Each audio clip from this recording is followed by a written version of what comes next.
You're listening to the Entrepreneur's Agony Aunt podcast, keeping it real, telling the story like it is, because there are no mistakes that somebody else hasn't already made.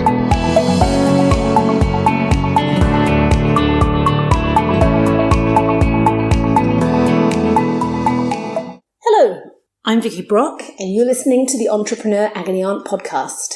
This week, I'm sitting on the Agony Aunt sofa on my own, not because I am completely friendless in the world, but because I am packed bags literally ready to go to Malawi to spend the next 2 weeks working with some incredible women entrepreneurs, and I wanted to get an episode or two uploaded before I go. Plus, I wanted to talk about the subject which rather lends itself to a solo rant, and that's money.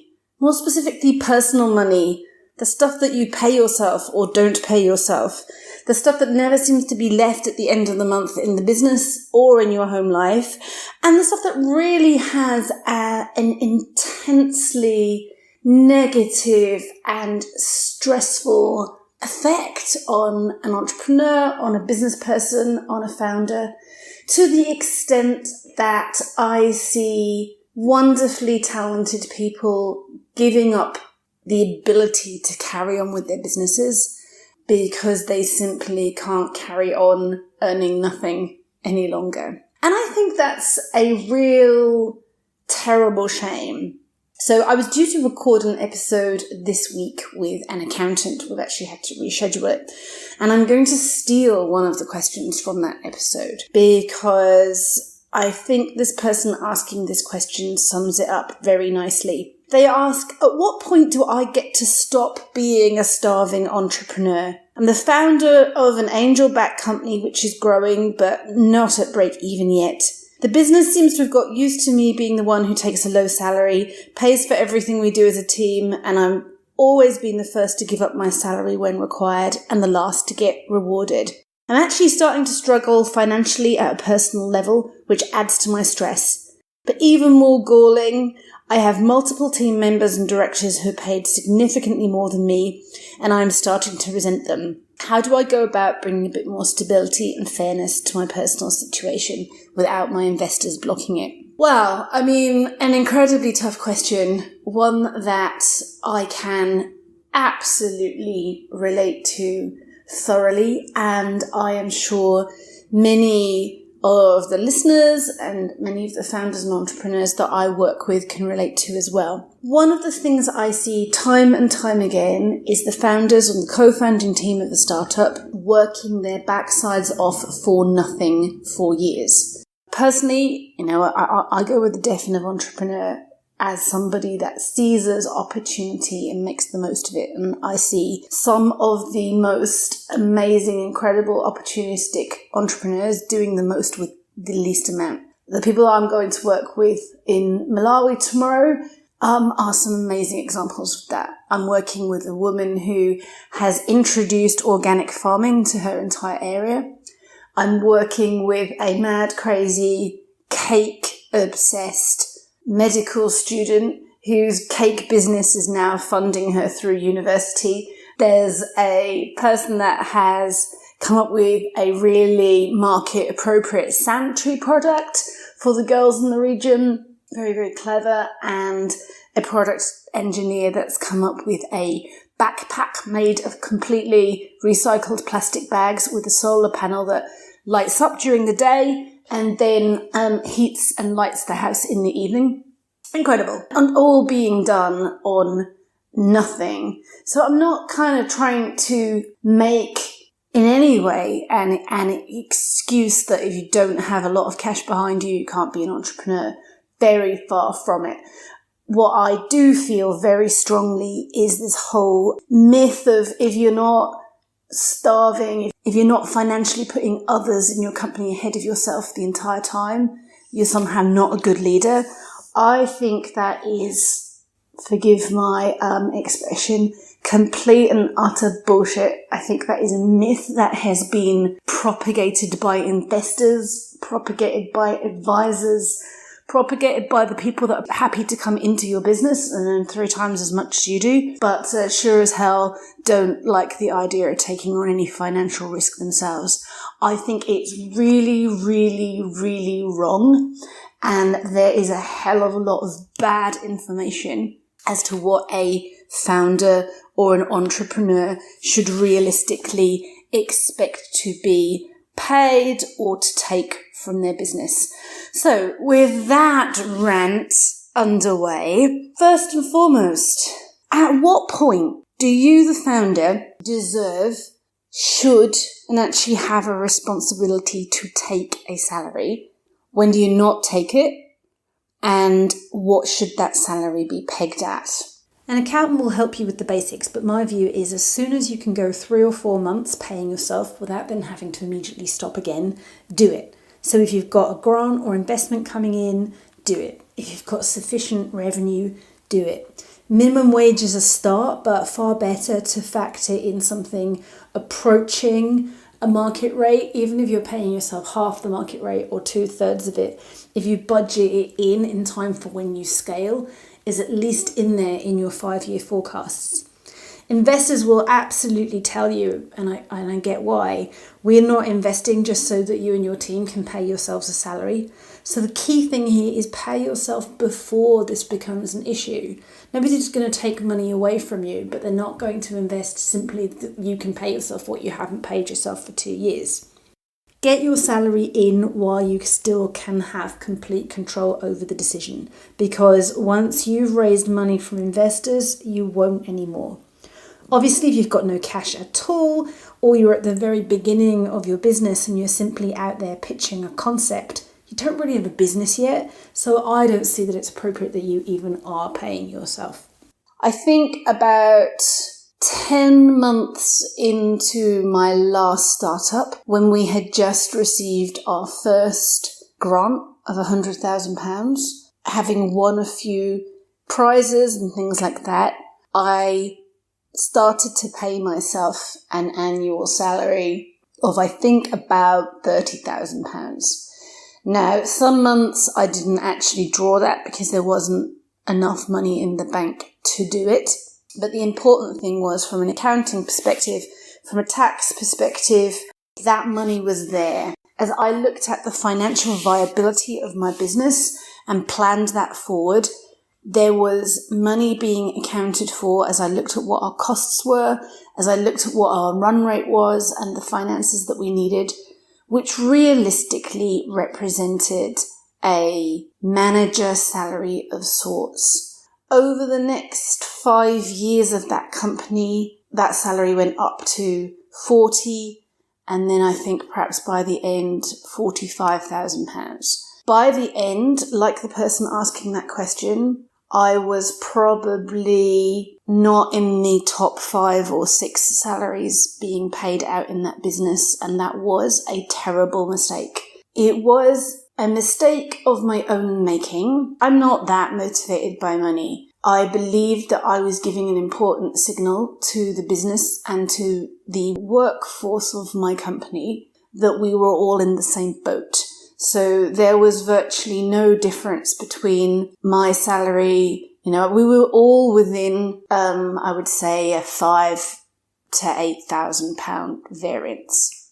There was very, very little difference between the lowest and the highest paid people working day to day. But what had happened was that I'd brought in expensive people. I'd brought in a CTO, I'd brought in a financial director.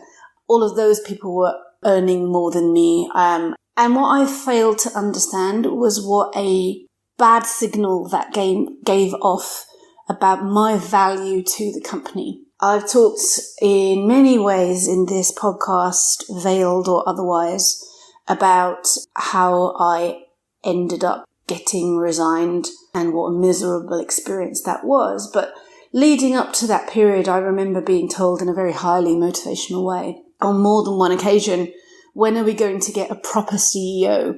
I had literally no concept what that meant. I didn't know what I was doing day to day wrong, or what being a proper CEO meant. And very helpfully, the people asking me to be a proper CEO didn't have a lot of clue either on how to direct me on that. But the interesting thing was, after I resigned and after they went out to find a new CEO, the individual they were looking at, who had never been a CEO before, was being offered 3 times my salary, at least 3 times my salary. In undervaluing myself in terms of what I was paying myself so significantly and failing to move that as the company grew, I probably contributed very significantly to me no longer having that job, because I just didn't come across as an expensive, credible asset compared to perhaps one of my other more senior figures, without meaning to get myself into trouble, who I do not think in any way was worth the money that they were being paid in any way, shape or form, in terms of competency, in terms of value they brought to the business, because they were getting the salary that a competent person in that role should command. They just were naturally taken significantly more seriously than me. Now, the interesting thing is, I never asked for more money. Probably if I had, I'd have got it. I never asked. And I think the person asking this question, who said, how do I go about getting more money without my investors blocking it, is, well, have you asked? Going forward into my next business, I will not have negotiable salaries. I will have, this is what goes with this role. This is what the salaries are, and they will all be completely open and transparent. I'm not ever going to enable the situation again where this guy can ask for £3,000 more than this guy because he feels like he owes it because his personal expenses have gone up or whatever. That is just not happening in my next business. But the reality is, in most companies, in most places that you work, men ask and men get.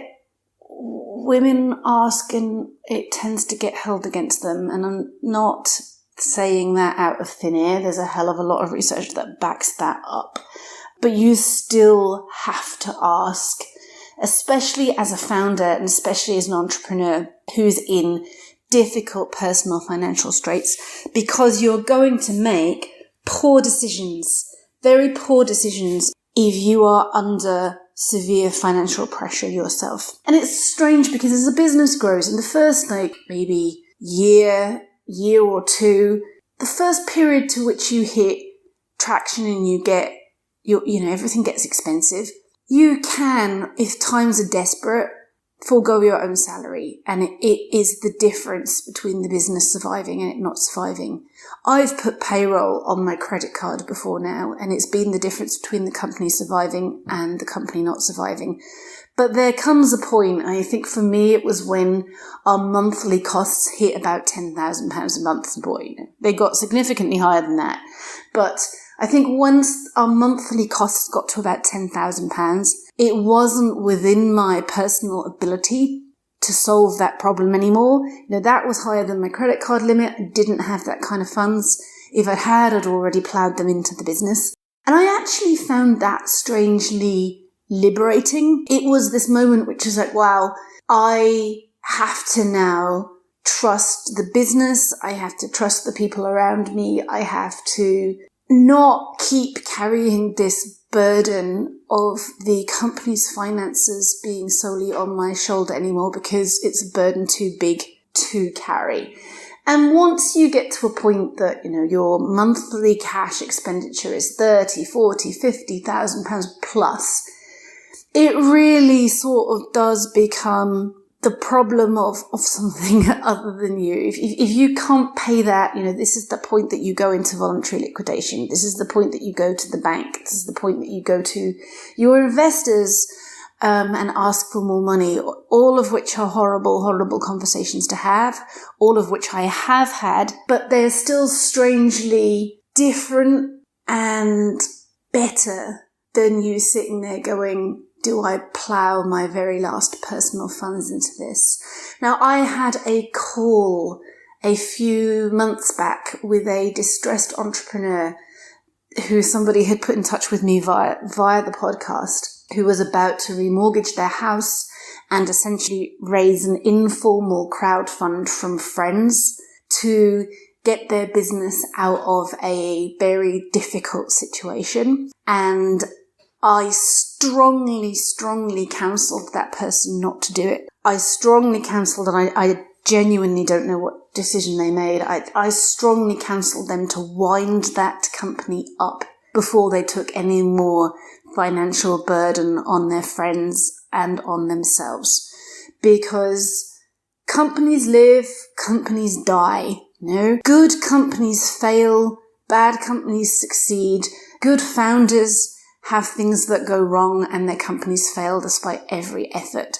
The whole mechanics of business, on the whole, certainly in a market like the UK, is set up to let you walk away from a failed business without it being a burden around your neck for the rest of your life, which is why I would never get into that situation of taking on more personal debt and more money from my friends and family than I and they could afford to lose. And that really is an important piece of advice in my view. So we have entrepreneurs not paying themselves, not being paid enough, and then sitting years into a business going, how did it happen that I am now the lowest paid person in this company? The expectations of me haven't changed, and yet I actually do not have the personal resources to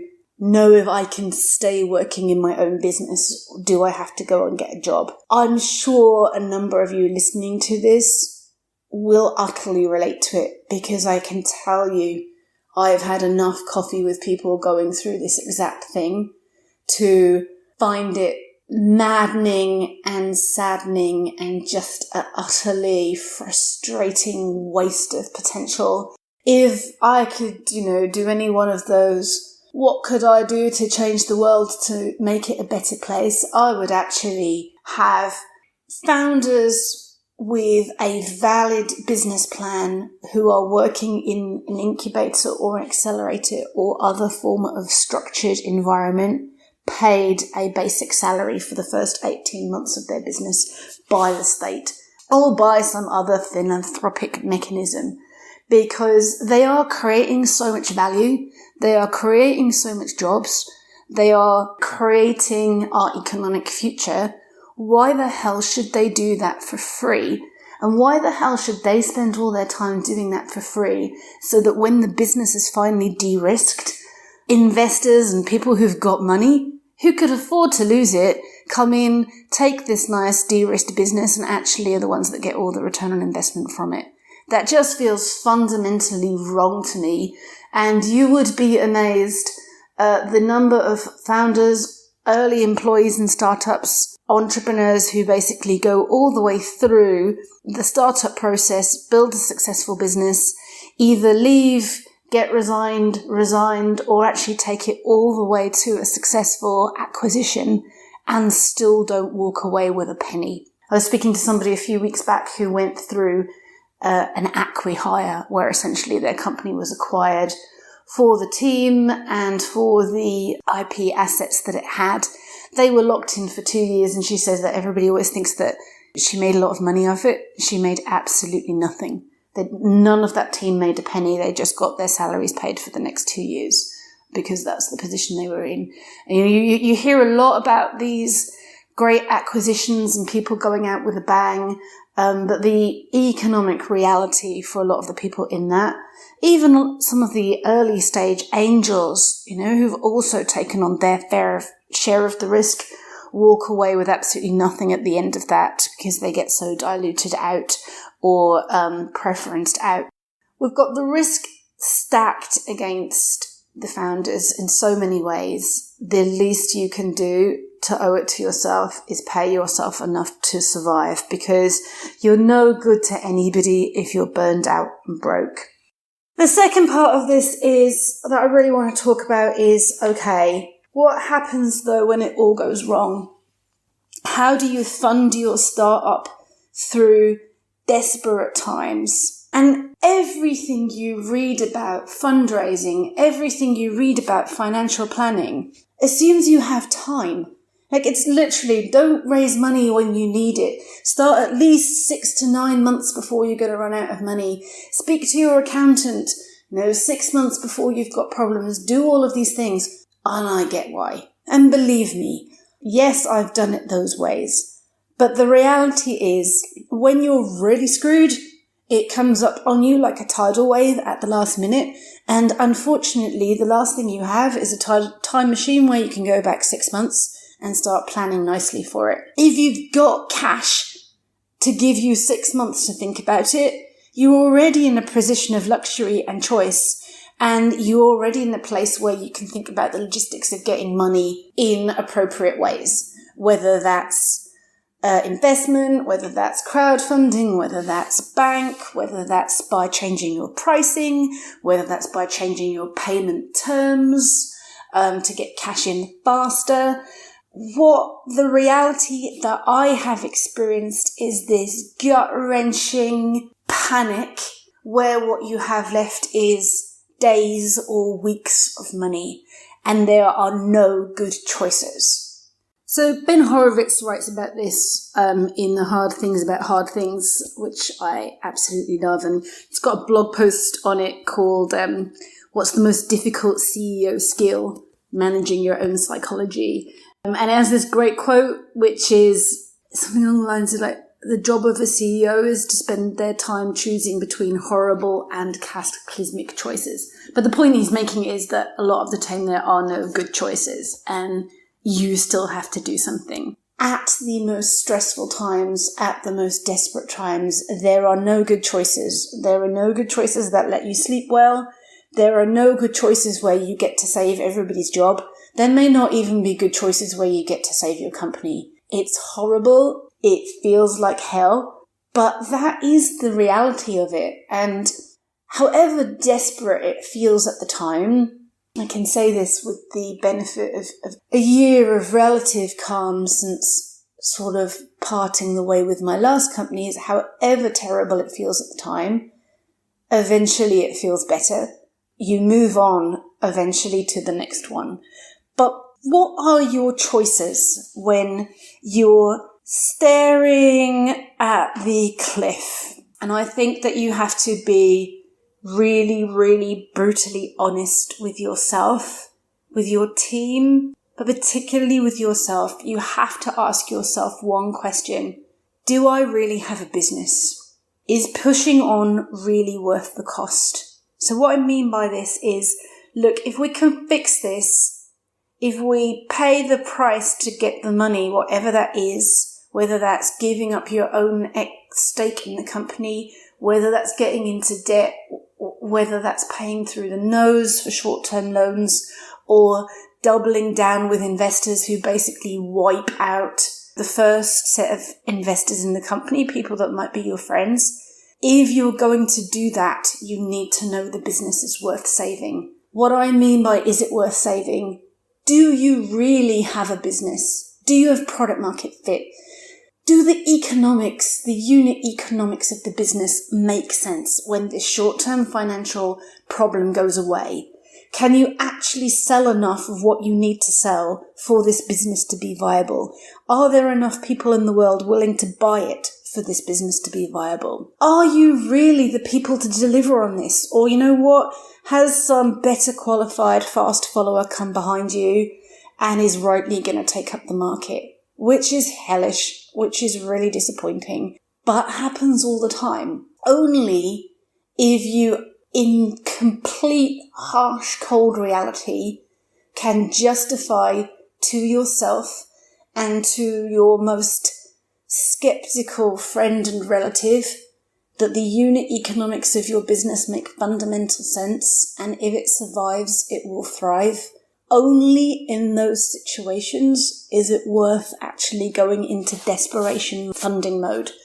And I use desperation funding as a term, essentially as a contrast to planned funding. Now it's all about your immediate short-term goal. It's not about the big picture anymore. Your slide deck that you wrote 6 months ago when you were planning to do that £1 million raise that never panned out, that is not your tool for going into desperation funding. It really isn't going to help you. It's just going to make you run out of money faster. You need to know whether you have got a realistic chance of raising enough money as desperation funding to make a drop of difference. If your payroll is now at £50,000 a month, the maximum you're likely to be able to remotely get as a bank loan, if you can get one at all, is in the 20 to 30k range.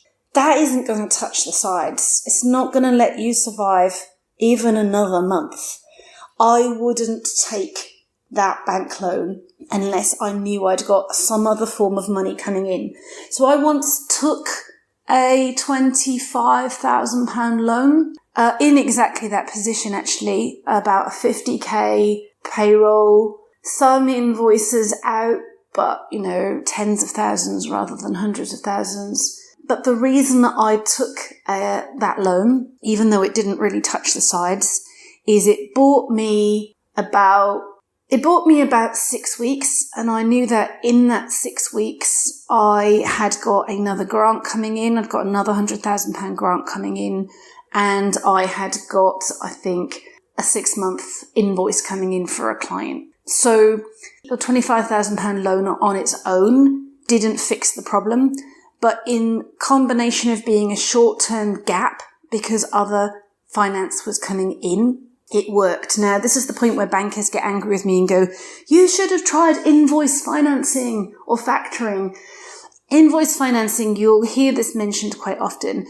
That's a way where you can basically sell your unpaid invoices to the bank or to a factor who then gives you maybe 75% of the value of the invoice, 70 to 75% of the value of the invoice, and then they go away and collect the debt. The problem is that doesn't work with the type of business I had. If you're a SaaS business, you're selling software, you're selling IP, invoice financing is not available to you.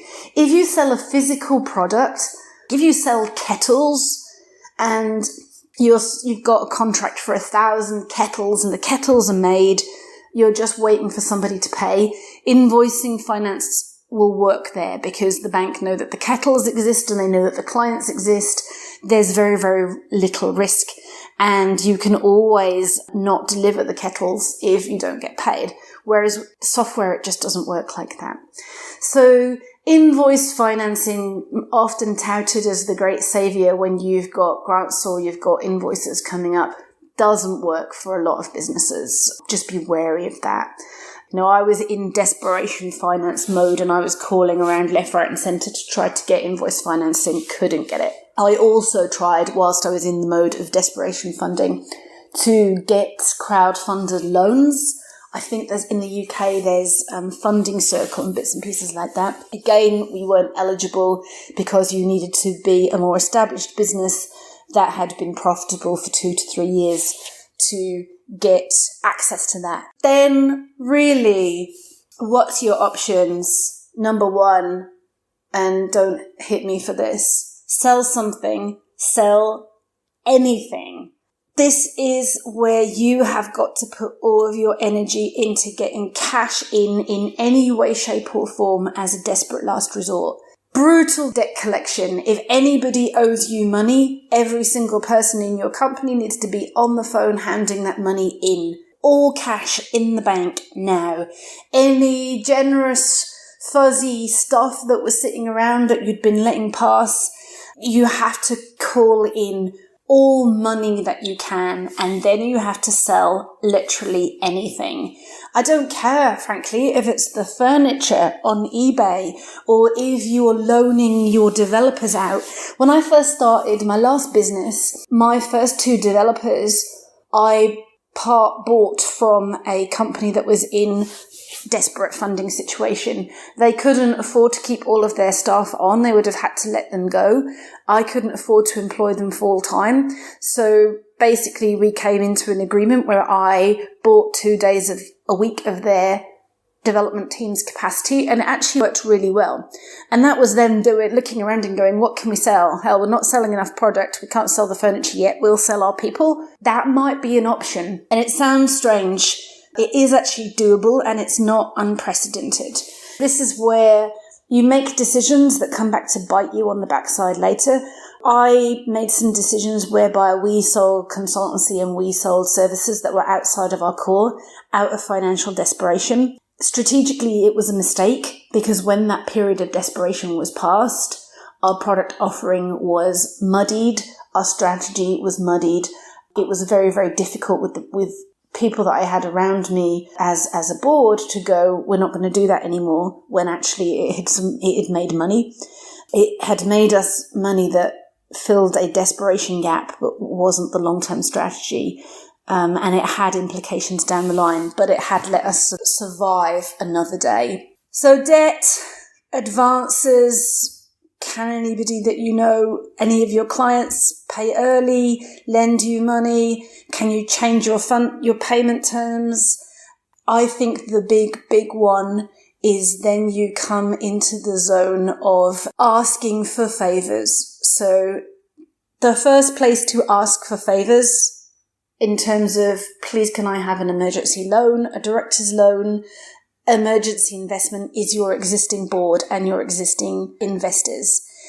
If you have a board of directors and existing investors, your financial problems are their financial problems. In the case of the board of directors, quite literally, because they're on the hook as well as you. So if you do believe the business is viable, once you've been brutally honest with yourself and they believe the business is viable, this is the first place to look. Are they able to lend into the company as a director's loan and do so willingly? Are they able to reinvest? They may choose this moment to twist the knife in and double down on the terms, but that's where all your previous choices around investors and directors will come back to haunt or help you. The next place, the wider entrepreneurial community, the philanthropic and pay it forward ask.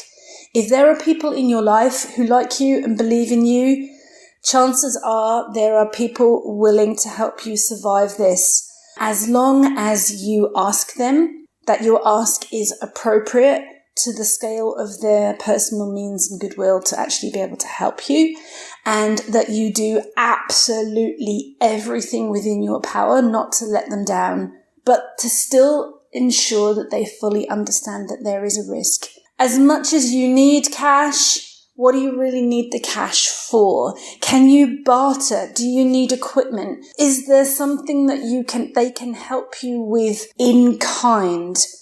For example, a former client of mine once paid for me to fly to New York to go and pitch at a big competition. I simply did not have the money in the company to pay for that. They bought me a ticket to go do that opportunity. I asked very directly, and I felt pathetic and a bit ashamed for asking, but they were happy and willing to help me, and we actually now have a really good, even better relationship than we ever have, and I look at that as a supportive thing.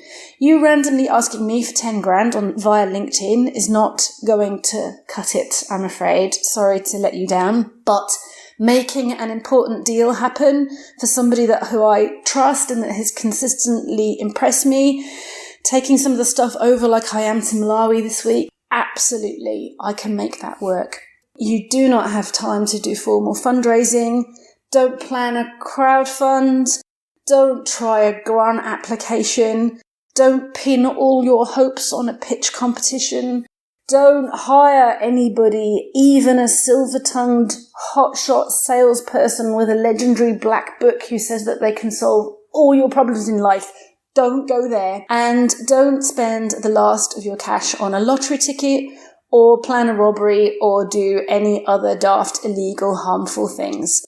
That's a very, very bad idea. And once you are technically trading insolvently, meaning that you cannot pay and you cannot pay all the debts that your business has, you have to go into a process of voluntary liquidation. Everything I'm talking about here is those tough choices you make in the days and weeks running up to whether you make that decision or not. I am not a believer in never give up. I know that might sound like I am weak and pathetic and a loser and roll over easily, but what I mean is I'm not a believer in never give up at any cost. I think that's really inefficient and a waste of potential and actually a massively dispiriting and dehumanizing thing to impose on yourself and other people when everybody but you knows it's over. Sometimes you have to move on. It's not fair, but not every great idea makes a great business, and maybe your next one will be better. So only get into this zone of desperation funding if you've been brutally honest with yourself first. If you're the only person that can see your vision, it's not a vision, it's a delusion. I've actually written a bit more about this in a blog post called Funding Your Startup in Desperate Times, which you will find at vickybrock.com/blog. Plenty of us have been there and plenty of us have survived to tell the tale. The thing that I love about the broader entrepreneurial community is that there is always somebody willing to have a coffee and share their war stories. There's always somebody who's been there, and even if they didn't survive it, even if the company went down, they're willing to share what they'd do differently next time.